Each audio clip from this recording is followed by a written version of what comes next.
మహబూబ్ నగర్ జిల్లాలో జరిగిన రోడ్డు ప్రమాదంలో 6 ప్రాణాలు కోల్పోయారు. మహబూబ్ నగర్ జిల్లా బాలానగర్ మండల కేంద్రంలో అతివేగంగా వచ్చిన డీసీఎం ఆటో బైక్ను ఢీకొట్టడంతో 6 అక్కడికక్కడే ప్రాణాలు కోల్పోయారు. తీవ్ర గాయాల పాలైన మరొకరిని ఆసుపత్రికి తరలించారు. మృతులంతా మోతి ఘనపూర్ చెందిన వారుగా తెలుస్తోంది. హైదరాబాద్ నుంచి జడ్చర్ల వెళ్తున్న డీసీఎం అత్యంత వేగంగా వచ్చి ఆటోను ఢీకొట్టింది. దీంతో ఆటోలోని వారంతా చెల్లాచెదురుగా పడిపోయారు. ఆగ్రహించిన స్థానికులు యాక్సిడెంట్కు కారణమైన డీసీఎంకు నిప్పు పెట్టారు.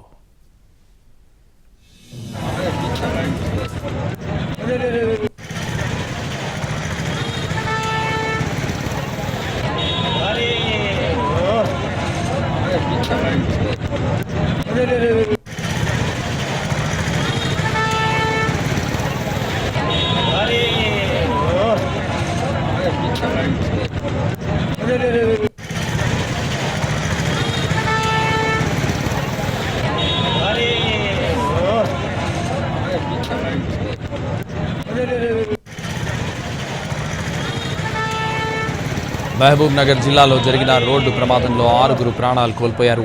మహబూబ్ నగర్ జిల్లా బాలానగర్ మండల కేంద్రంలో అతి వేగంగా వచ్చిన డీసీఎం ఆటో బైక్ను ఢీకొట్టడంతో 6 అక్కడికక్కడే ప్రాణాలు కోల్పోయారు. తీవ్ర గాయాల పాలైన మరొకరిని ఆసుపత్రికి తరలించారు. మృతులంతా మోతి ఘన్పూర్కు చెందిన వారిగా తెలుస్తోంది. హైదరాబాద్ నుంచి జడ్చర్ల వెళుతున్న డీసీఎం అత్యంత వేగంగా వచ్చి ఆటోను ఢీకొట్టింది. దీంతో ఆటోలోని వారంతా చెల్లాచెదురుగా పడిపోయారు. ఆగ్రహించిన స్థానికుల యాక్సిడెంట్కు కారణమైన డీసీఎంకు నిప్పు పెట్టారు. ఇదే విషయానికి సంబంధించి మరింత సమాచారం మా ప్రతినిధి పాషా ఫోన్ లైన్ లో అందిస్తారు. పాషా. సంతోష్, పాలమూరు జిల్లాలో ఘోర దుర్ఘటన చోటు చేసుకుంది. ఘోర రోడ్డు ప్రమాదంలో 6 అక్కడికక్కడే మృతి చెందగా మరో 2 తీవ్ర గాయాల పాలై ఆసుపత్రిలో చికిత్స పొందుతున్నారు.